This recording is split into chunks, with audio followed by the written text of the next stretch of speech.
The city he ruled did not fall in a riot or a fire. It fell open in a ledger, page by page, in the summer of 1871, and by the time the ink dried in the courtroom 4 years later, the man behind it was already being called the most corrupt figure in New York's history. William McGeer Tweed had been born on Cherry Street on the Lower East Side of Manhattan in April 1823, the son of a chairmaker, and by 1871 he controlled more money, more patronage, and more of the machinery of city and state government than any single New Yorker before him.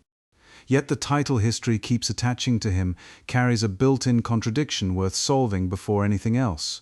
William Tweed was never elected mayor of New York City. So how did a state senator, a party chairman, a man who never held the office people now assume he held, become the permanent face of mayoral corruption in America's largest city? And how far did the damage actually reach before anyone stopped him? To understand that contradiction, you have to start on the streets where Tweed built his power, because his authority never came from a mayoral desk in City Hall. It came from the ward in the 1840s and 1850s. The 7th Ward on Manhattan's Lower East Side was a dense grid of tenements, groceries, and volunteer fire companies, and fire companies were where ambitious young men made their names. Tweed joined the America's Engine Company No. 6, whose members painted a snarling tiger on their engine, a symbol he would later stamp onto Tammany Hall itself, and one that Thomas Nast would turn into the most famous political cartoon image in American history.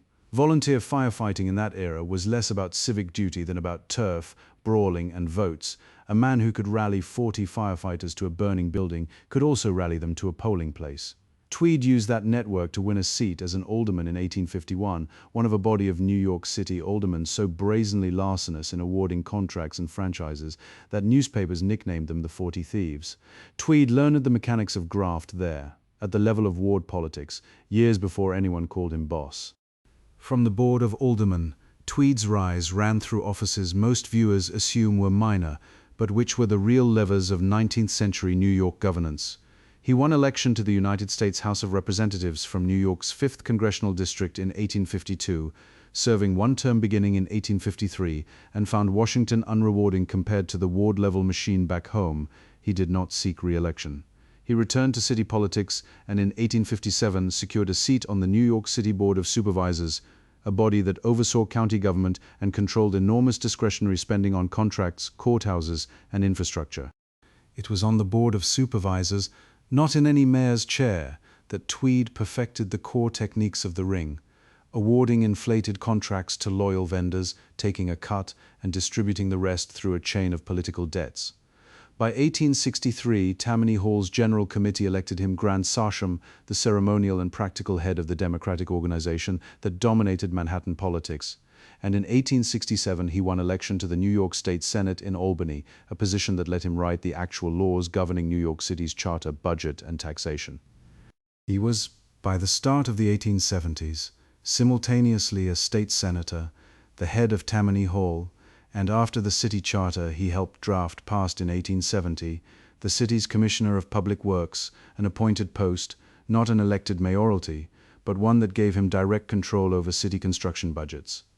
The mayor of New York City during the ring's peak years was A. Oakey Hall, elected in 1868, a witty, theatrical lawyer who signed the checks and warrants the ring needed, and who was, by every documented account, a willing participant rather than a victim. Tweed did not need to be mayor. He built a structure in which the mayor worked for him. That structure depended on something larger than any one office: the transformation of New York City's electorate by immigration, and Tammany Hall's decision to court the very population that the city's Protestant establishment despised. Between the 1840s and 1860s, famine and political upheaval sent hundreds of thousands of Irish Catholics across the Atlantic, and a smaller but significant wave of German immigrants followed, crowding into the tenements of the 6th, 7th, and 4th wards into 5 Points, and along the East River docks. Nativist politics, embodied in the Know-Nothing movement of the 1850s, treated these immigrants as a threat to be excluded from citizenship and jobs. Tammany Hall made the opposite bet. Ward bosses and Tammany-aligned judges ran naturalization mills that turned newly arrived immigrants into voters with startling speed, sometimes within days of stepping off a ship, and in exchange Tammany provided real, tangible services: a shovel of coal in winter, a construction job on a city project, a word to a judge, a turkey at Christmas, help finding a doctor. This was not fiction. Tammany's patronage apparatus employed thousands of New Yorkers directly through city payrolls that Tweed and his allies controlled, and it built genuine loyalty in neighborhoods the city's older elite had abandoned. The corruption and the community service were not separate stories. They were the same machine, running on the same money, and that is precisely what made Tweed so difficult to dislodge. Every dollar he stole from the city treasury financed a portion of the goodwill that kept him in power. The ring itself, once fully assembled, had four central figures whose names appeared again and again in the ledgers that would eventually destroy them. Tweed sat at the top, controlling the Department of Public Works and the Tammany machine. Mayor Aoki Hall provided the legal signatures and the charm that deflected early scrutiny. Richard B. Connolly, the city comptroller elected in 1866, controlled the actual flow of city money and earned the nickname Slippery Dick for his skill at obscuring where it went. Peter Barr Sweeney, as city chamberlain and later commissioner of Parks and Public Works, managed patronage and, crucially, held enormous city deposits in banks that paid him and the ring interest and favors in return.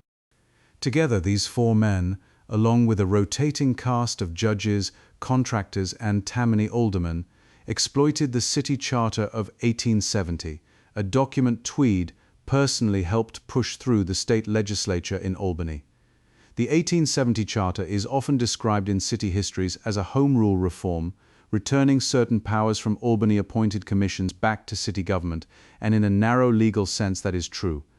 But the practical effect was to concentrate budgetary control in departments the ring already controlled, stripping away the divided oversight that had previously made large-scale theft harder to coordinate. Reform, in Tweed's hands, became a tool of consolidation. Nowhere is the mechanism of the ring easier to see than in a single building still standing behind City Hall today, the New York County Courthouse on Chambers Street, which New Yorkers now call, without irony, the Tweed Courthouse. Construction began in 1861, years before Tweed's power peaked, with an appropriated budget of roughly $250,000. By the time investigators tore into the county's books a decade later, the courthouse had cost the city somewhere in the range of $12 to $13 million, an inflation of roughly 50 to 1, and construction was still not finished. The itemized bills, once published, became instant objects of public ridicule and remain some of the most quoted documents in American municipal history. A carpenter named George S. Miller was paid $360,751 for a single month of work. A plasterer received documented payments exceeding $500,000. Thermometers for the building were billed at over $7,000 each. Furniture, carpeting, and even brooms passed through shell companies that existed only to mark up invoices before forwarding a fraction of the money to the actual suppliers and pocketing the rest. The New York Printing Company, a business effectively controlled by Ring Associates, billed the county enormous sums for stationery and legal notices at wildly inflated rates. Every contractor on the courthouse job understood the arrangement, pad the bill, kick back a share to the Ring, and keep the work coming. The building that was supposed to house the county's courts of law became, before it ever opened a single courtroom, the single most damning physical evidence of the very lawlessness it was meant to punish. The Ring's reach extended well beyond one courthouse and into the financial engines reshaping New York in the post-war years. Tweed sat on the board of directors of the Erie Railway alongside Jay Gould and James Fisk, two of the era's most notorious financial operators, at a moment when Gould and Fisk were fighting for control of the railroad against Cornelius Vanderbilt in what newspapers called the Erie War. That fight depended on friendly judges willing to issue rapid, often contradictory injunctions, and two Tammany-aligned justices, George G. Barnard and Albert Cardozo, obliged repeatedly, their courtrooms functioning almost as an extension of the boardroom. Tweed's presence on the Erie board gave the Ring direct access to railroad money and stock, which flowed back into political operations and personal fortunes. A similar pattern touched one of the era's most ambitious infrastructure projects, the Brooklyn Bridge. In 1869, the New York Bridge Company needed the City of New York to authorize a substantial municipal subscription to help finance construction across the East River, since the span would connect two then separate cities, Brooklyn and New York. Tammany-controlled aldermen approved the city's financial commitment only after members of the Bridge Company's leadership, including its president William C. Kingsley, arranged for shares of stock and cash to reach Tweed and his allies, a transaction documented in the Bridge Company's own later investigations and in contemporary reporting. The bridge would eventually rise as one of the great engineering triumphs of the 19th century, completed in 1883, 5 years after Tweed's death, but its earliest financing carried his fingerprints, a reminder that almost no major New York City infrastructure project of the era escaped the ring's toll. None of this could survive without control over who got to vote and how those votes were counted, and here the historical record and popular legend blur in ways worth separating carefully. It is well documented that Tammany-aligned election officials in Manhattan wards inflated voter rolls, that naturalization proceedings under friendly judges processed immigrants in bulk with little scrutiny, and that repeat voting and ballot box manipulation occurred in specific, investigated instances during this period. The colorful phrase often attributed to Tweed, urging supporters to vote early and vote often, has no solid contemporary sourcing tying it directly to him and should be treated as later legend rather than a documented quotation, though the practice it describes was real enough in several city elections of the era. What is not legend is the violence that erupted just as the ring's grip began to slip. On July 12, 1871, Irish Protestant Orangemen attempted to march through Manhattan to commemorate the Battle of the Boyne, and Irish Catholic residents, still the base of Tammany's political support, moved to block them. The city's police and state militia, deployed in force, opened fire on the crowd along 8th Avenue near 24th Street. And by the end of the day, at least 60 people, possibly more depending on the source, lay dead, with estimates ranging up to around 150 casualties, including wounded. The Orange Riot exposed the volatile sectarian tensions inside the very immigrant coalition Tammany depended on, and it happened in the same month that a very different threat to Tweed's power was gathering pace, 6 blocks away, inside the newsroom of the New York Times. The unraveling began, as unravelings so often do, with a man who felt cheated of his own share. James O'Brien, a former Tammany-aligned county sheriff, who had fallen out with the ring over money he believed he was owed, obtained copies of the county's secret financial records. He passed them through an intermediary to a county auditor and bookkeeper named Matthew J. O'Rourke, who had access to the actual ledgers and made copies before the ring could destroy them. Those documents reached the New York Times, then edited by Louise J. Jennings under the ownership of George Jones, and beginning on July 8, 1871, the paper started publishing what it called the secret accounts, a devastating drip feed of specific, itemized proof of theft that no politician could plausibly explain away as partisan exaggeration. Popular accounts, repeated in many later histories, claim that ring representatives offered George Jones a bribe of $5 million to halt publication, and that Jones refused. This story appears in early biographical treatments of Tweed, and has been repeated widely, but it rests on second-hand accounts rather than a fully corroborated primary record, and modern historians treat it with appropriate caution, even as they accept that some form of pressure and inducement was very likely applied. What is beyond dispute is that the Times kept publishing, week after week, through the summer and fall of 1871, turning abstract corruption into concrete, quotable numbers that ordinary New Yorkers could grasp. If the Times supplied the numbers, Thomas Nast supplied the faces, and his weapon was the pen, rather than the printing press's raw type. Working for Harper's Weekly, Nast produced a relentless sequence of cartoons through 1871, including the Tammany Tiger Loose, which used the America's Engine Company's tiger emblem Tweed himself had once painted on a firehouse to depict the machine as a predator devouring the ballot box and the Republic itself, and Who Stole the People's Money, published in August 1871, which arranged the ring's members in a circle, each pointing an accusing finger at the next in an endless loop of denial. Nast drew Sweeney with a $sign for a head in a piece often titled around the phrase "the brains," a visual joke that stuck to Sweeney's reputation for the rest of his life. Tweed is frequently quoted as having said something to the effect that his constituents couldn't read, but they couldn't help seeing the pictures. And while this line captures a real truth about Nast's power over an often illiterate or non-English reading immigrant electorate, its exact wording and attribution rest on second-hand retellings, rather than a verified primary quotation, so it belongs in the category of well-founded legend rather than documented fact. What is certain is that Nast's cartoons circulated widely enough and struck deeply enough that Tweed's fall became a story New Yorkers could see as well as read, and that visibility mattered enormously once the machinery of prosecution finally began to move. Public outrage crystallized into organized opposition through the Committee of 70, a reform coalition of merchants, lawyers, and civic leaders formed in the fall of 1871, with Samuel J. Tilden. a democratic power broker who saw an opportunity to seize control of his own party from Tweed, playing a central role. The state appointed the respected attorney Charles O'Connor as special prosecutor, bypassing the very city and county law enforcement apparatus the ring still partly controlled. Investigators pored over the county's books, cross-referencing the leaked ledgers against actual contracts and vendor identities, building a case not on rumor but on paper. Tweed was arrested in October 1871, and while he initially retained enough Tammany-connected political strength to win re-election to the state Senate that November despite the scandal, a fact that underscores how deep his base of support ran even as the case against him grew. His formal removal from city power followed steadily afterward.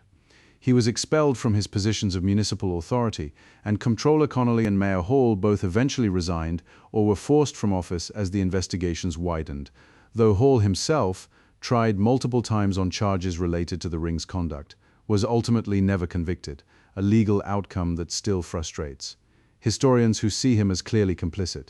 Tweed's own criminal prosecution moved slowly and unevenly, a reminder that even a collapsed political machine leaves behind legal defenses that take years to exhaust.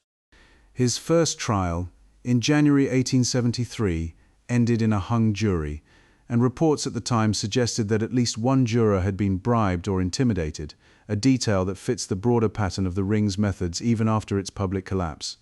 A second trial in November 1873 produced a conviction on the vast majority of the criminal counts against him. Contemporary accounts describe roughly 200 counts related to fraud in the courthouse contracts and city accounts, and Tweed was sentenced to 12 years in prison along with substantial fines. An appellate court later reduced that criminal sentence, and Tweed was released from criminal custody in 1875, only to be immediately rearrested on a civil suit brought by the state seeking to recover roughly $6 million in stolen funds, a debt he could not remotely pay, and that kept him confined to the Ludlow Street jail while the case proceeded. It was from that jail that Tweed engineered one of the more remarkable escapes in American criminal history. In December 1875, while permitted to visit his family at his own home under guard as part of the relatively loose custody arrangements the civil case allowed, Tweed slipped away from his escort and fled the city entirely. He made his way first to New Jersey, then traveled under disguise through Florida, eventually reaching Cuba and finally Spain, where he attempted to disappear into obscurity along the Spanish coast. The story of his eventual capture has become one of the most repeated anecdotes in New York political history, and it happens to be substantially true. Spanish authorities, lacking a photograph but possessing copies of Harper's Weekly that had circulated internationally, reportedly recognized Tweed from one of Thomas Nast's own cartoons, depicting him as a bloated, whiskered figure in prison stripes chasing children for their lunch money, a cartoon meant as satire that ended up functioning as an identifying portrait. Spanish officials detained him in 1876, and after diplomatic negotiation, he was extradited back to the United States aboard a naval vessel, arriving in New York in November 1876 to find the civil suit against him still very much alive and the public's appetite for his downfall undiminished. Returned to confinement and facing a debt he had no realistic way to satisfy, Tweed made a final calculation that reveals something important about how thoroughly the machine he built could still protect its other members even as it abandoned him. In 1877 and into 1878, hoping for leniency or release, Tweed gave extensive testimony to a state investigating committee and to city aldermen, confessing in detail to the mechanics of the ring's operations and naming names, implicating other officials, judges, and contractors who had shared in the profits. This confession produced newspaper headlines, but very little additional prosecution. Most of the men Tweed named were never charged, either because evidence had been destroyed years earlier, because statutes of limitations had expired, or because the political will to pursue them had evaporated once Tweed himself had become the singular, satisfying villain of the story. He died in the Ludlow Street jail on April 12, 1878, at the age of 55. Still a prisoner of the city he had once run, having never repaid more than a small fraction of the millions the state's civil suit claimed he owed. The human and financial scale of what the ring actually stole remains genuinely disputed among historians, and any honest account has to acknowledge that uncertainty rather than paper over it. Samuel Tilden and other contemporary estimators, working from incomplete records and clearly motivated to maximize the political damage to Tweed's Democratic rivals within the party, placed the total theft as high as $100 million or more across the ring's years of activity. Later, more conservative historical analyses, working backward from the specific documented contracts and padded bills that investigators could actually verify, have suggested figures closer to $25 to $50 million in the currency of the time, which still represents a staggering sum for a city whose entire annual budget in the early 1870s ran only modestly higher than that. Either figure, translated into modern purchasing power, would place Tweed's ring among the largest documented cases of municipal theft in American history. But readers and viewers should understand that the exact number was contested even by the men who prosecuted him and remains an estimate rather than a precise accounting to this day. The consequences of Tweed's fall rippled through New York City's government and geography for decades, and they did not simply end Tammany Hall, because Tammany did not die with its boss. The organization survived under new leadership, first under honest John Kelly, who worked to distance Tammany from Tweed's overt criminality while preserving its patronage machinery, and later under bosses like Richard Croker in the 1880s and 1890s and Charles Francis Murphy into the early 20th century, each adapting the same fundamental model of immigrant patronage and centralized ward control to new generations of Irish, and eventually Italian and Jewish, immigrants arriving through Ellis Island after it opened in 1892. Tammany Hall as a political force did not fully collapse until the reform mayoralties of Fiorello LaGuardia in the 1930s and 1940s finally broke the patronage system that had sustained it for nearly a century, meaning the shadow of Tweed's machine touched New York City politics for roughly 70 years after his death. The 1898 consolidation of Manhattan, Brooklyn, the Bronx, Staten Island, and Queens into the five-borough city of New York created an entirely new scale of municipal government, one explicitly designed with checks, borough presidents, and a more complex charter structure partly in response to the lessons of the Tweed era, an acknowledgement by the state legislature in Albany that concentrated, unchecked municipal power had produced disaster once already and could do so again. The courthouse itself, the building whose absurd cost overruns first alerted many ordinary New Yorkers to the scale of the theft, survived Tweed by more than a century. It finally opened for use as a courthouse in 1881. 3 years after his death, and it continued serving the city's court system for decades before falling into disrepair in the mid-20th century, nearly facing demolition in the 1970s before a preservation campaign saved it. Restored at a cost of roughly $85 million in a project completed in 2001, it now houses the headquarters of the New York City Department of Education, and city tour guides and historians alike refer to it, without any need for further explanation, simply as the Tweed Courthouse, an official landmark named for the crime that built it rather than for any legitimate purpose it ever served. A rare instance of a city choosing to memorialize its own corruption in stone rather than erase it. What should change, finally, in how a viewer understands New York after following this story to its end, is the recognition that the city's most notorious episode of corruption was never really about a corrupt mayor at all. Despite the label that popular memory keeps applying to Tweed, it was about the gap between formal office and actual power, a gap that immigrant patronage, party discipline, and control of city contracts allowed one unelected chairman of a private political club to fill more completely than any mayor of his era, including the mayor who sat in office while it happened and was never convicted of anything. Tammany Hall's genuine services to desperate immigrant families were not a cynical mask concealing the theft. They were funded by the theft, two faces of the same machine, and separating the myth of the purely villainous boss from the historical record means holding both truths at once. The coal delivered to a tenement family in the 6th Ward and the thermometer billed at $7,000 to pay for it. New York City's government today, distributed across 5 boroughs, insulated by charter reforms, audited by independent comptrollers and inspectors general whose offices trace their institutional lineage directly back to the outraged Tweed, provoked still bears the structural scars of a decade when one man, never once elected mayor, came closer than anyone in the city's history to owning it outright.